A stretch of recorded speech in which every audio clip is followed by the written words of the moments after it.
Muito bom, deixa eu ver aqui mais comentários. O Eric falou, tanta gente que citou Jesus, mais que centenas de personagens antigos, mas não, Jesus não existiu. Esse argumento deveria ser usado para todas as pessoas da antiguidade, então ninguém existiu. Isso é o que eu sempre vivo falando, porque se eles usassem os critérios que eles usam para negar a historicidade de Jesus, eles usassem para qualquer outro autor antigo, qualquer outro personagem antigo, eles iam negar todo mundo, basicamente.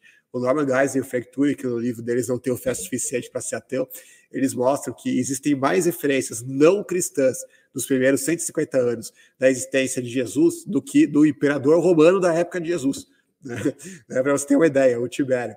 Então, obviamente nenhum deles vai negar Tibério. De Alexandre o Grande, você vai ter literalmente zero referências. Até a primeira referência que você vai ter dele vai ser de 300 anos depois da morte dele. E mesmo assim, eu nunca vi nenhum ateu negar a existência de Alexandre o Grande. A gente poderia continuar a brincadeira, né? A beça aqui, que eles não vão usar os mesmos critérios que eles usam para negar Jesus, eles nunca vão usar para negar esses outros personagens. É um critério que eles usam só para Jesus. E isso sem falar que dessas conspirações que eles usam também contra o cristianismo e contra Jesus, que eles não vão usar contra outros personagens também, né? Aí iria piorar a coisa mais ainda. Mas, enfim, deixa eu ver aqui. Desse argumento aí, só para complementar, por exemplo, você pega, por exemplo, o Philon. O Philon, ele não cita João Batista. Não cita. Ele não cita Paulo. Tá? Aí você vai dizer que João Batista não existiu? O Joséfo cita o João Batista. O Philon não cita. O mestre da justiça de Qumran, ele é conhecido só nos textos de Qumran. Ninguém cita o mestre da justiça. Então ele não existiu? O Rabino Hillel, que é o fundador da tradição de uma escola judaica muito famosa ali na época, né? Ele não é citado pelo Joséfo. Tá? Apesar desse se confessar fariseu. Ele não cita o Hillel. Então o Hillel não existiu? O Bar Kokhba, esse aqui é o mais impressionante. O Bar Kokhba, ele foi líder messiânico da guerra judaica, né? Contra os romanos. Inclusive, a gente tem até cartas escritas pelo Bar Kokhba, né? Foram encontradas, tá? Dion Cássio, ele fala dessa revolta, a segunda revolta dos judeus, por volta de 130, né? Teve a primeira em 70, a segunda do Bar Kokhba em 130. O Dion Cássio fala dessa segunda revolta. O Dion Cássio fala dessa segunda revolta. Ele não cita o Bar Kokhba. Então não existiu. Então, esse argumento do silêncio, ele é muito problemático. Eu já falei aqui que o Philon, ele tem nas suas razões, pô. O cara está escrevendo título coisa de apologética, de escritura. Ele não está preocupado com história, pô. E ele é um judeu da diáspora. Ele ia para Jerusalém uma vez só por ano.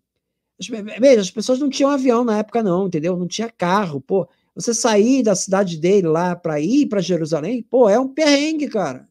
Não dá para ficar viajando assim, não. É uma vez por ano e olhe lá. Então ele viaja pouco, e não pegou essa. E ele não pegou a época que o cristianismo ficou mais popular. Porque o cristianismo se deu certo, ele ganhou, foi por causa do Paulo. O Paulo levou o cristianismo para ali, para a região da Ásia Menor ali, e ali começou a decolar, Antioquia, Bitínia, começou a decolar ali. O cristianismo, se dependesse só de Jerusalém, ele teria sumido, como sumiu os essênios, por exemplo.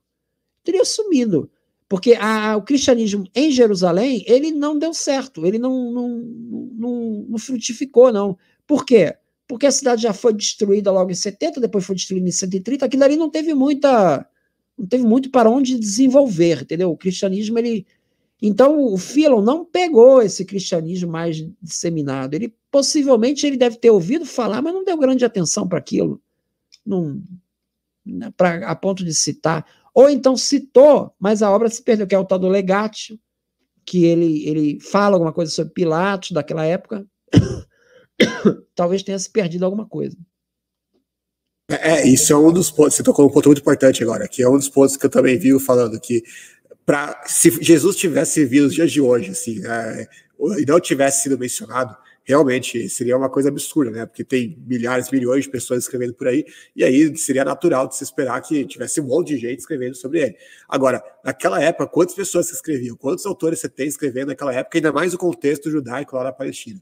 né? Muitíssimo menos. Então você não vai esperar encontrar mais do que aquilo que se espera, aquilo que a gente encontra de fato a respeito dele. E tem mais um problema ainda, que eu ia observar também, que o fato de que Jesus não era famoso naquela época como ele é hoje. Inclusive tem um texto bíblico que vai falar que quando Jesus entra em Jerusalém, na semana da crucificação dele, tem gente que pergunta quem é esse Jesus aí, quem é esse cara que está aí vindo montado no jumentinho e tal, e aí alguns vão responder, esse é Jesus, o profeta da Galileia. Ou seja, eles têm que apresentar quem é Jesus, porque nem mesmo as pessoas lá de Jerusalém sabiam quem era ele.